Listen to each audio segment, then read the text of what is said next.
सखियां इतनी खंदी होती हैं कॉलेज में कि अपनी बहन बेटी को आप पढ़ने के लिए भेज दो हॉस्टल में। आपकी लड़की बहुत ही अच्छी है, संस्कारी है, पर हॉस्टल में और कन्याएं जो रहती हैं साथ में वो इतनी दुष्ट रहती हैं कि उस अच्छी लड़की को सुखी नहीं रहने देती है। उसको नया ज्ञान देंगी, दोस्त बनाने के लिए, दोस्त बनवाने के लिए उसे मजबूर करेंगी, अपने साथ में आईटी पार्टी में ले जाने के लिए भी परेशान करेंगे। और एक जो है बेचारी थक जाती है, आखिर में 3 जीत जाती हैं, वो भी ऐसी हो जाती बेचारी। पर यात संगौ सखी नाम, सखी वही सखी है, सखा वही सखा है जो मेरे जीवन को शुद्ध करे, अपवित्र ना करे। और वो मित्र कैसा? जो मेरे अच्छे जीवन को अपवित्र कर रहा है, वो मित्र है ही नहीं। और फिर भी हम उसे दोस्त मानते हैं, मित्र मानते हैं, अपना मानते हैं, प्राण प्रति, प्राण प्रिया, प्राण भगवान, क्या क्या कहते हैं। और वो दिन भर तुम्हारे शरीर को, तुम्हारी दुनिया को उजाड़ने में ही लगा रहता है, लगी रहती है, और आप उसको नए नए अच्छे अच्छे नाम देते रहते हैं, फालतू में, पागलपन में।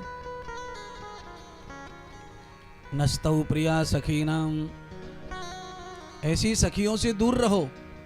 तो सखी फिर कैसी चाहिए? तो कहा सखी विशाखा जैसी चाहिए। जैसे राधा को मिली वृंदावन में, तो उसने कहा अरे तेरे श्याम को बाद में ढूंढ लेंगे, नहीं मिल रहा श्याम तो कम से कम जिसकी जय जयकार हो रही है, एक बार उस नंद के लाला को तो देख ले, आई है तो।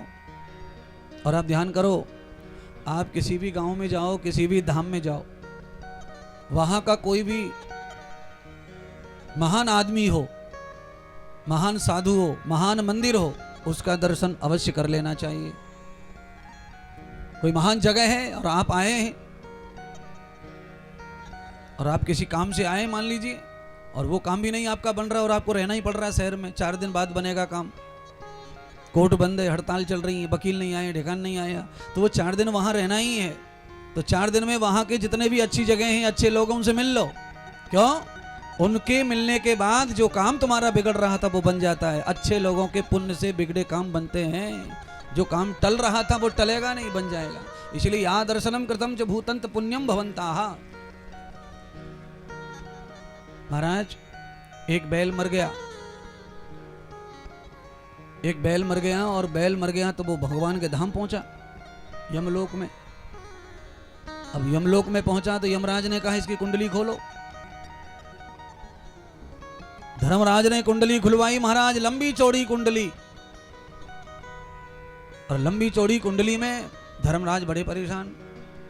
धर्मराज ने ये कहा कि ये ऐसा बैल ऐसा कैसे हो सकता है, इसका एक भी पाप नहीं है, पूरी कुंडली में पाप नहीं था उसके। धर्मराज ने कहा कि कुछ गड़बड़ हुई है, अरे ये जानवर है, और जानवर का शरीर तो मिलता ही पाप से है, और इसकी कुंडली में तो एक पाप नहीं है, कैसे ऐसा हो सकता है? तो सब देवता इकट्ठे हो गए, बड़ी समय जो है परामर्श का था, ऐसा कैसे हो सकता है कि कोई पाप ना हो किसी की कुंडली में। धर्मराज परेशान हो गए, शिवजी आए, भगवान नारायण आए, ब्रह्मा जी भी आ गए। जब फैसला नहीं हो पा रहा है अदालत में, तो ब्रह्मा विष्णु महेश को भी बुलाया जाता है बाद में, ये ध्यान रखें आप। अगर फैसला सही से हो जाए, जिनको काम दिया है धर्मराज को, वो निपटा लेते। पर कभी कभी धर्मराज भी जब संकट में पड़ जाते निर्णय करने में, तो फिर बड़े लोगों को बुलाते हैं, ब्रह्मा विष्णु महेश तीनों आगे, देवता तीनों बैठे और कहे महाराज ऐसे कैसे हो सकता है। तब बाद में एक बार कहा फिर से गुप्तचर को, यानी कि चंद्रगुप्त को, चंद्रगुप्त एक बार ठीक से कुंडली देखो और बताओ ऐसा कैसे हो सकता है। तो कहा महाराज इस बैल के खाते में एक भी पाप क्यों नहीं है, उसका कारण है। तो धर्मराज ने कहा कारण बताओ ब्रह्मा जी के सामने, क्या कारण है? तो महाराज कारण यह है कि जिस समय ये बैल मर रहा था, तो ये बैल बहुत जोर जोर से चीख चीख के, चिल्ला चिल्ला के मर रहा था, क्योंकि ये बहुत दुखी था। और उस समय एक वैश्या वहां से जा रही थी, बैल को तड़पते हुए उस वैश्या ने देखा, तो उसके दिल में दया आ गई। अच्छा, वैश्या के पास ज्यादा पाप थे, पुण्य कम थे, और वैश्या के पास में पुण्य कहां से आएंगे ज्यादा, उसके पास पाप ज्यादा थे पर पुण्य भी थे। तो उस वैश्या ने कहा परमात्मा को नाम लेके, हे नारायण चंद्रगुप्त बता रहे हैं सभा में कि उस वैश्या ने इस बैल को मरते मरते जब देखा कि बहुत दुखी तड़प तड़प के मर रहा है, तो उस वैश्या ने प्रार्थना की थी परमात्मा आपसे ही कि हे प्रभु, मेरे पास कोई भी पुण्य अगर मैंने जीवन में अच्छा काम किया हो, मेरे अच्छे काम का पुण्य इस बैल को प्राप्त हो जाए, इसके प्राण शांति से निकल जाने चाहिए। हे धर्मराज, हे ब्रह्मा विष्णु महेश,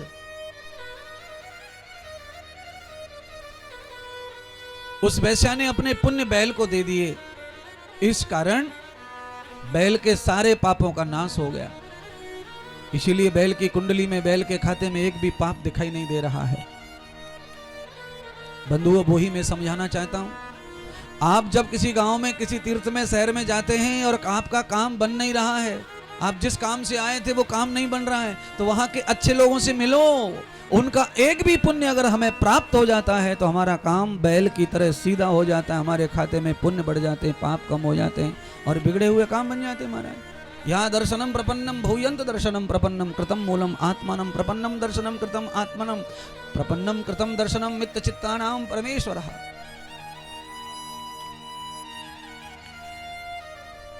किसी का भी पुण्य ज्यादा काम करता है, हमारा पुण्य तो है ही हमारा पुण्य, पर हमें किसी और का पुण्य प्राप्त हो जाए तो महाराज बहुत ज्यादा काम करता है वो। अच्छा बोलिए, हमारे शरीर में 7 लीटर खून होता है, 7 लीटर खून। बैठ जाने कहीं भी, आ रहा आज 1 घंटे और बचे। अब किसी को कुछ मत बोलो, कोई जहां चढ़े चढ़ने दो, बैठे बैठने दो, कलामुंडी खावे कलामुंडी खान दो, जिसको जो करना करने दो, मस्त रहो। बात ऐसी है कि नजदीक से बैठ के कथा सुनने में मजा ज्यादा आता है, दूर वालों को थोड़ा कम आता है, पर अब करे क्या, सब नजदीक तो बैठ नहीं सकते।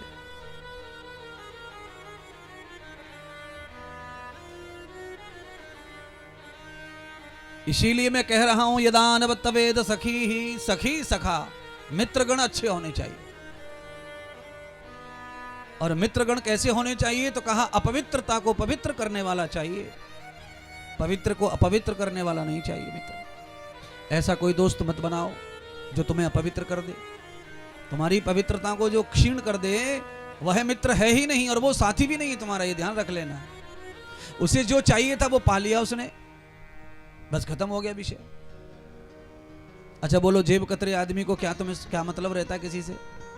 जेब कतरा आदमी जब तक तुम्हारी जेब काटता नहीं तब तक ही तुमसे चिपकता रहता है बस में, और जैसे उसका काम बना तुम्हें मुड़ के भी नहीं देखता, क्योंकि वो तुम्हें चाहता ही नहीं था पहले से, वो तो तुम्हारे सामान को चाहता है। जब तक जेब कट नहीं रही तब तक तुम्हें इधर से टच करेगा, उधर से टच करेगा, इधर से हंसेगा, इधर से बोलेगा, इधर से जी हाँ जी, ओ जी हाँ जी, और बातों में फंसाएगा और काम करेगा और निकल पड़ेगा, घूमते रहो तुम फिर। तो जिस तरह से जेब कतरा समय समय पर ही तुम्हें चाह रहा है, जरूरत पड़ने पर, जरूरत पूरी होने पर तुम्हारे साथ उसका दूर दूर का कोई संबंध नहीं है, ऐसे ही हर तरह तुम्हारे सामान को ही लोग प्यार कर रहे हैं। सामान प्राप्त होने के बाद में तुम्हारे पास कुछ नहीं है भी। अच्छा बोलो, खाना खा के थाली को क्या करते हैं खाने वाले? आप खाना खाते हो रोज के नहीं खाते हो? खाना खा के क्या करते हैं थाली को? सरका देते हैं। घर में कोई रहेगा तो मम्मी उठाएगी, बहू उठाएगी, बीबी उठाएगी, और ज्यादा हो गया खुद ही करना है तो उठा के मोरी पे धर देते हैं। पहले जाके सोते हैं आधा घंटा 1 घंटा, बाद में देखेंगे थाली को। यानी कि भोजन की थाली को भी यूज करके आदमी पहले पटकी देता है। वो तो अच्छी बात यह है कि शाम को फिर लगने वाली है थाली, इसलिए धो लिया, नहीं तो धोएगा नहीं, इतना बदमाश है इंसान।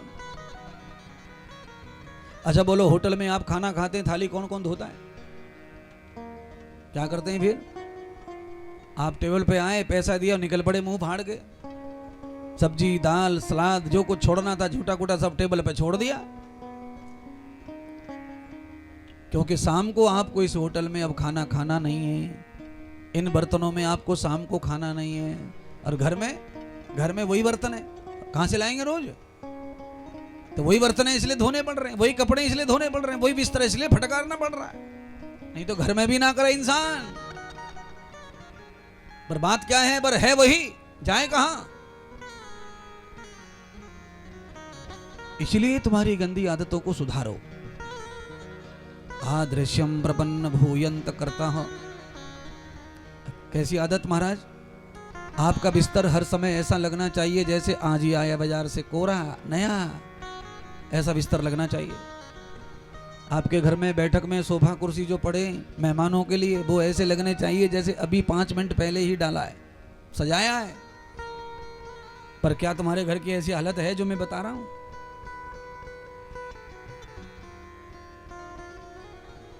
कैसी हालत है महाराज? फिर हालत तो तुम सब जानते हो, मुझसे क्यों कहलवा रहे हो? मैं थोड़ा ज्यादा ही कह देता हूं। फिर तुम्हारे बिस्तरों को देख के उल्टी आ जाएगी, उल्टी।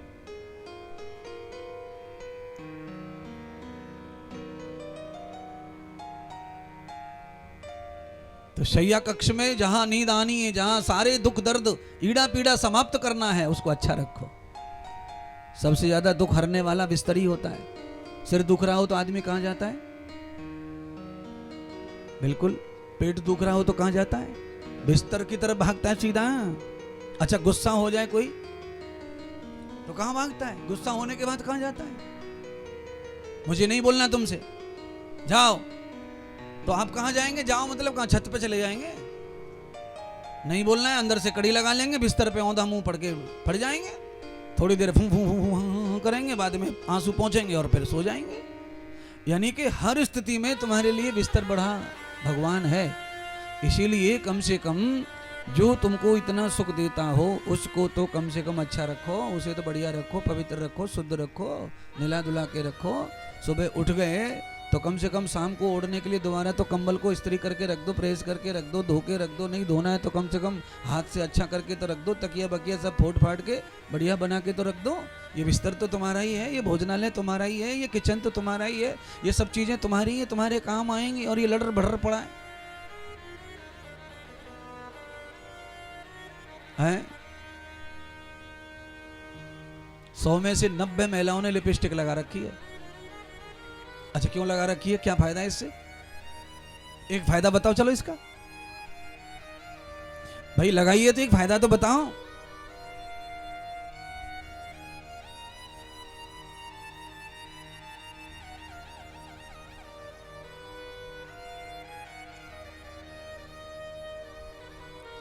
अब आप कहेंगे महाराज आपको साधु होके औरतों के ऊपर क्या को बोलना लिपस्टिक विपस्टिक।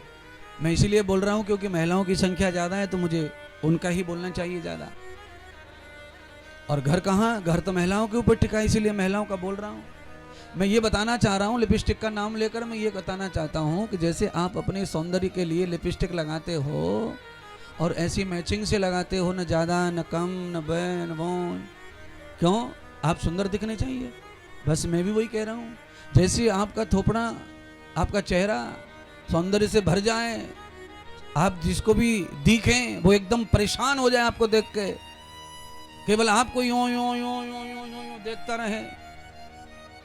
आप ये चाहती हैं, मैं भी ये चाहता हूं कि हाँ आप ऐसी हो, आप और ज़्यादा सुंदर हो, सारी दुनिया मर जाए आपके देख के रूप को, मैं भी चाहता हूं। पर केवल चेहरे को नहीं ना महाराज, ये चेहरा जहां जाके खर्राटे मारता है वो गद्दी का भी ध्यान रखो, चादर का भी ध्यान रखो। मैं ये कहना चाहता हूँ। कई बिस्तर ऐसे ही महाराज जिस पर 2 मिनट भी बैठ जाओ तो सबरे शरीर में खुजली हो जाए, साले में पूरा शरीर खुजलाने लग जाए, ऐसे बिस्तर। घर का जो आदमी आ रहा वही लेट रहा उसी बिस्तर पे, जो आ रहा वही पड़ रहा, जो आ रहा वही पड़ रहा, जो आ रहा। अरे भैया सब शरीरों में अलग अलग जीवाणु कीटाणु रहते हैं। कई घरों में तो टेंट के बिस्तरों से भी ज्यादा खतरनाक बिस्तर हैं घर में। घर की गुदड़ी ऐसी है जो टेंट की भी ना हो। एक बार टेंट की गुदड़ी में थप्पड़ मार दो कम धूल निकलेगी, और घर की गुदड़ी में मार दो तो ऐसा लगे जैसे तूफान आ गो। बताओ अब ऐसे घर के लोगों का कैसे उद्धार करूं मैं, कैसे कल्याण करूं इनको हैं? और ये घर से निकल के जब बाहर जाते हैं, ओटे पे आते हैं, गली में आते हैं, हाँ फिर देखो इनको बिल्कुल ऐसे लगते हैं जैसे न्यू ब्रांड कंपनी से निकल के अभी आया। इनकी बॉडी बिल्कुल तैयार होके आई है, बिल्कुल एकदम पूरी बॉडी को डेंटिंग करके आएंगे। जहां पर दाग धब्बे होंगे वहां पर 3 बार पाउडर लगाएंगे, 4 बार लगाएंगे, टुपकी लगा लगा के लगाएंगे। ये फुंसी दब गई कि नहीं दब गई है? मैं कह रहा हूँ खूब लगाओ, मैं कह रहा हूँ खूब लगाओ है। आपको परमात्मा ने नेचुरल सुंदरता नहीं दी है तो कोई बात नहीं है, उसको बनाया जा सकता है। और अच्छा करो, और अच्छा करो, और अच्छा करो, और अच्छा करो। आप जितना चाहो उतना अच्छा करो, पर केवल चमड़ी को सजाने से नहीं अच्छा कुछ हो जाएगा। चमड़ी अच्छी रहे उसके लिए भोजनालय अच्छा होना चाहिए, बिस्तर अच्छा होना चाहिए, घर का आंगन अच्छा होना चाहिए। खेत में आप चले जाओ महाराज, कई पेड़ पौधे ऐसे हो गए हमें कि तनक भी बॉडी को लग गए तो खाज पैदा कर दें शरीर में, इन्फेक्शन हो जावे, पूरी बॉडी पे लाल लाल लाल लाल हो जावे। ऐसे पौधे ही महाराज, वो कांग्रेस नाम का पौधा तो ऐसा है कि वो आधे से ज्यादा लोगों को इन्फेक्शन करता है, एलर्जी भयंकर है उसकी। तो ऐसे ही घर में कई सारी चीजें ऐसी हैं जो इन्फेक्शन करती हैं, एलर्जी करती हैं, चमड़ी को, बुद्धि को, विचारों को बिगाड़ती बनाती हैं। तो क्या चाहिए? तो कहा नस्तम सखी वर्धतम। इतनी सारी बातें करके भी हम लोग वहीं कथा में लौट के आए, कथा को वहीं से सुने। कैसा सखा चाहिए, कैसा मित्र चाहिए? तो भगवान सुखदेव राजा परीक्षित को कह रहे हैं, राजन मित्र ऐसा चाहिए तुम्हारी पवित्रता को ना बिगाड़े। पवित्रता तन की, मन की और विचारों की, आपके विचारों को ना बिगाड़ दे कोई। कई मित्र क्या होते हैं, दारू पीना सिखाते हैं। कई मित्र, और पक्की मित्रता है, लंगोटिया यार हैं जन्म से, तंबाकू खिलाना सिखाएंगे, अंडा खिलाना सिखाएंगे, और उनके बगल में आके कहेंगे देख देख बॉडी देख, बॉडी देख, जिम जाता हूं, जिम जाता हूं, जिम जाता हूं। तो हमने कहा तू जिम जाता है, हाथी का जिम जाता है क्या? है भैंसा जिम जाता है, गधा जिम जाता है? कौन जिम जाता है? कहां जिम जा रहा है? कोई कहीं नहीं जा रहा है। हाथी क्या खाता है, गधा क्या खाता है, घोड़ा क्या खाता है? वो जिम जा रहे हैं। कैसे उनके शरीर बने हुए, कसे हुए महाराज। तो जरूरी ये नहीं है कि आप जिम जाते हैं तो आप अंडा खाएं, मांस खाएं, ये खाएं, वो खाएं, और अपने मित्र को भी बताएं बॉडी बनानी है तो खा। कान खोल के सुनो, दोबारा कोरोना आएगा तो फिर से लाशें गिरेंगी, और आएगा, ये नहीं है कि चला आएगा। जब से दुनिया में ये बीमारी आई है, देव चिकन पॉक्स, ये दाने दाने से निकलते हैं चैत्र के महीने में। ये 100 साल पहले आया था कोरोना की तरह वायरस, तब से आज तक गया नहीं। दवा बन गई है इसलिए मर नहीं रहे लोग, कोरोना की दवा बन गई इसलिए मरेंगे नहीं मरेंगे बात है, पर गया नहीं, जाएगा नहीं, आ गया, रहेगा, और अलग अलग रूप धारण करके आएगा और तुम्हें समेटेगा। इसीलिए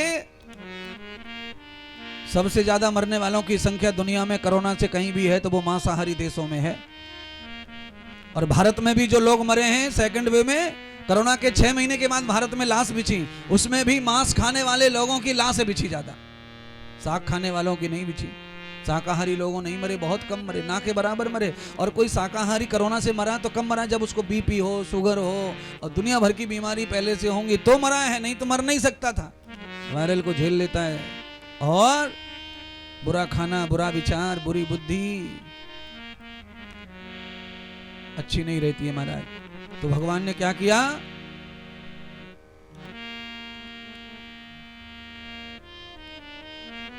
यमुना के तीर पर मधुवन में परमात्मा बैठे हैं, मानो इंतजार ही कर रहे हैं राधा जी का। और श्री राधा जी को सखियां लेकर गई, चलो एक अच्छे मानव के दर्शन करा के लाती हैं तुमको।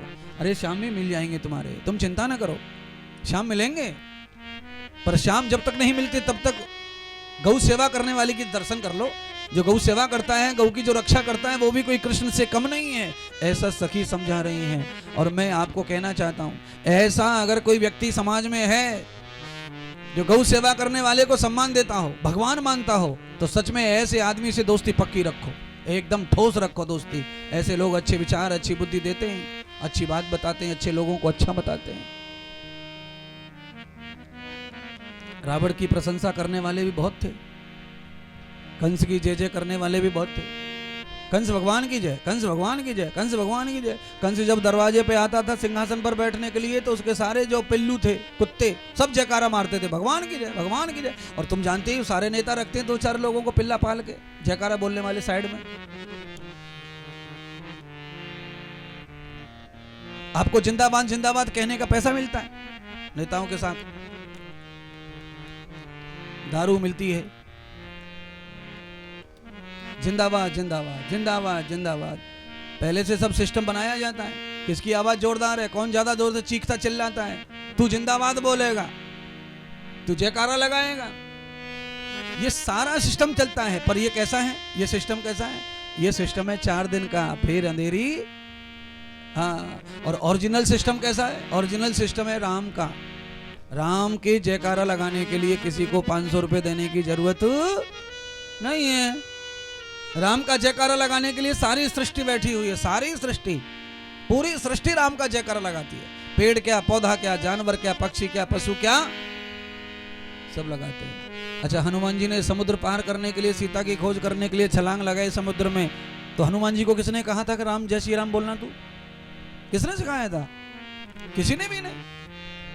अनंतरंगम बृहत श्वास प्रभान रामई।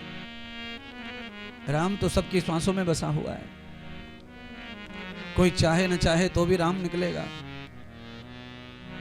लंबी गहरी सांस लेना शुरू कर दो और साउंड लगा दो। लंबी गहरी सांस लेना शुरू करो और साउंड लगा दो आप श्वासों के सामने। जब आप सांस देखेंगे तो उसमें राम ही निकलता है, साउंड में समझ में आ जाता है कि राम निकल रहा है, राम निकल रहा है। क्यों? रोम रोम में बसने वाले राम। राम तो रोम रोम में बसा हुआ है। शरीर में इतने रोमे, इतने बाल हैं, सब में राम है, इसीलिए उसका नाम ही राम है। यस्त्रोमम तर्वेतो रामई रमन्ते चराचर जगतम। सब जीवाणुओं में राम बसा हुआ है महाराज। अब कल्पना करो, मनुष्य की जनसंख्या बढ़ रही है और बाकी सबकी घट रही है। भैंस घट गई, गाय घट गई, कबूतर घट गए, मगर घट गए, कछुआ घट गए, मछली घट गई, सब घट रहे हैं और मनुष्य बढ़ रहा है। महाराज मैं आपको बताऊं, बाबा नारियल वाले 50 साल पहले, 50 साल भारत स्वतंत्र हुआ तब से लेकर के, चलो 76 साल हो गई, भारत स्वतंत्र हुआ जब से लेकर 1950 से लेकर के आज तक 90% जीव जंतु खत्म हो गए धरती पे से। जंगल में आज से 50 साल पहले जंगल में 40 या 50 जानवर थे, वहां पे 5 रह गए, 5, 45% खत्म। तालाबों में आज से 50 साल पहले तालाबों में कछुआ, मेढक, मछली भरी पड़ी थी। आप किसी भी तालाब में चले जाओ, एक मेढक मिल जाए ढूंढने से, एक कछुआ ढूंढने से मिल जाए, मछली भूल से मिल जाए 2-4। कहां गई भाई, कहां गई, कहां गई? और आप किसी शहर में चले जाओ, रेलवे स्टेशन चले जाओ, बस स्टेशन चले जाओ, एयरपोर्ट पे चले जाओ, आप किराने की दुकान पे चले जाओ, और बाद में तो जान दो जहर की दुकान पे, आप दारू की दुकान पे चले जाओ, सारी लाइन ही लगी रहती है सब जगह। बोलो 50 साल पहले मैया दारू की दुकान पे कोई नहीं दिखता था, अंडे की दुकान पे कोई दिखता ही नहीं था, बाजार में कोई दिखता ही नहीं था, और भैया कहीं भी चले जाओ सब जगह भीड़ है, तो भीड़ केवल इंसान की है। कहां गए सब? इसीलिए वैज्ञानिक लोग कहते हैं कि बहुत जल्दी कलयुग नष्ट होने वाला है, सब कुछ खत्म होने वाला है महाराज। क्यों? जब कुछ रह ही नहीं जाएगा तो क्या चलेगा संसार? संसार तो बैलेंस से चलता है, बैलेंस बिगड़ रहा है। केवल मनुष्य रह जाएगा तो संसार नहीं चल सकता है। मनुष्य को जिंदा रखने के लिए पशु पक्षी सब चाहिए। मनुष्य को दूध लगता है, दूध कहां से आएगा भैया? गैया नहीं रहेंगी तो, भैंस नहीं रहेंगी तो कहां से आएगा? पक्षी मर जाएंगे तो ध्वनि प्रदूषण को कौन खत्म करेगा? दुनिया भर की ध्वनि हो रही है, गंदी गंदी आवाजें। पक्षी जब चहलाते हैं, कहकाते हैं ना, पक्षी बगीचों में जब चैं चैं चैं चैं करते हैं, तब जाके हवा शुद्ध होती है, तब जाके शब्द शुद्ध होते हैं। अब पक्षी नहीं रहे, खा जाएंगे सबको मार के, तो क्या बचेगा? बस ये बातें बताना जरूरी है तुमको सावधान करने के लिए, क्योंकि आज अब टाइम बहुत कम है, कल कोई समझाएगा नहीं, तो आज बताना चाहता हूं बहुत जल्दी प्रलय आने वाला है। क्यों? क्योंकि बैलेंस बिगड़ गया सृष्टि का। कोई नहीं मिलता महाराज, कोई पक्षी नहीं है, घर की छत पे कोई पक्षी नहीं आते। अब कहां चले गए सब? कहां गए? घर बस गए, शहर बस गए, जंगलों में मकान बन गए, कॉलोनियां बन गई, गांव बस गए, और बच्चे कुछ खा गए लोग। हाँ, जिधर चले जाओ उधर ही रोड, रोड में से रोड, रोड में से रोड, बिना जरूरत के रोड बन रहे हैं। क्या हो रहा है उससे? पेड़ कट रहे हैं, पौधे कट रहे हैं, तो पक्षी कहां जाएंगे बताओ? अच्छा बोलो, भरचट्टी के सारे गांव में बिल्डोजर चल जाए, सारे घर तहस नहस कर दिए जाए, तो ये लोग कहां जाएंगे फिर? कहाँ जाएंगे फिर ये जाएंगे फिर वहां जहां घर दिखेंगे वहां जाएंगे, और घर दिखेंगे वहां जाएंगे तो यहां तो नहीं रह जाएगा ना कोई। तो पक्षी कहां चले गए? जहां पक्षियों को जगह मिल रही है, जहां पक्षियों को सुरक्षा है, वहां चले जा रहे हैं, तुम्हारे यहां नहीं रह जा रहे। इसीलिए जिस गांव में पक्षी चहलाते हैं सुबह सुबह, जिस गांव में मुर्गा कूकता है, बस उसी गांव में सुख समझ लेना। जहां मुर्गा नहीं कूक रहे, जहां गधा नहीं भौंक रहे, जहां मोर नहीं नाच रहे, उस गांव में नरक समझ लेना। बहुत जल्दी प्रलय आने वाली है, बीमारी आने वाली है, सब मरेंगे दवा खा खा के। सबसे कम रिसर्च होने वाली मेडिसिन साइंस पशु पक्षियों की है, और सबसे ज्यादा दवा बनने वाली साइंस इंसान की है। इंसान के ऊपर रोजाना नई नई दवा बनती है, रोज नई दवा, नई दवा, नई दवा, नई दवा, नई दवा, नई दवा, नई दवा, नई दवा। बताओ क्यों? इंसान ही ऐसा है जो प्रकृति के साथ सबसे ज्यादा दुश्मनी कर रहा है।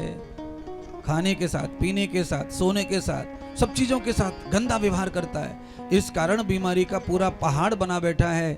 और महाराज पशु पक्षियों को देख लो, हैं, गाय भैंस बकरी जितनी है चौड़े में पड़ी रहती है दिन भर रात भर, डांस खा रहे हैं, मच्छर खा रहे हैं, मक्खियां खा रही हैं। कौन देख रहा है?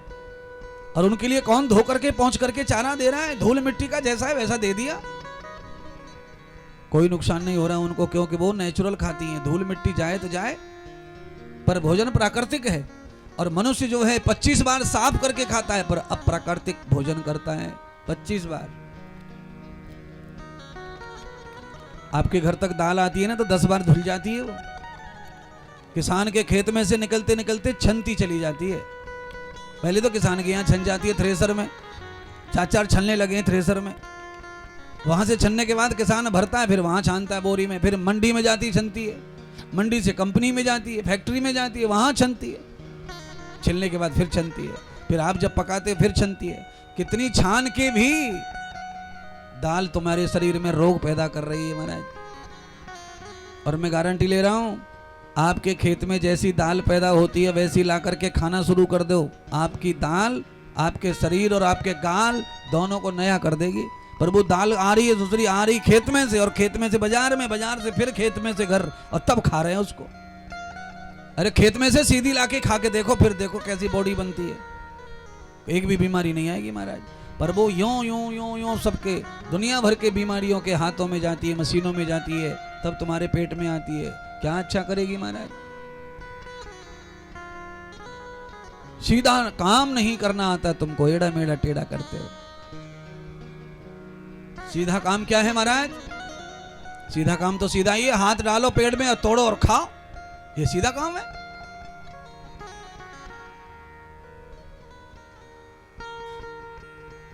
और उसकी दुर्गति करके खा लो, वो टेढ़ा काम है, दिखावा वही है।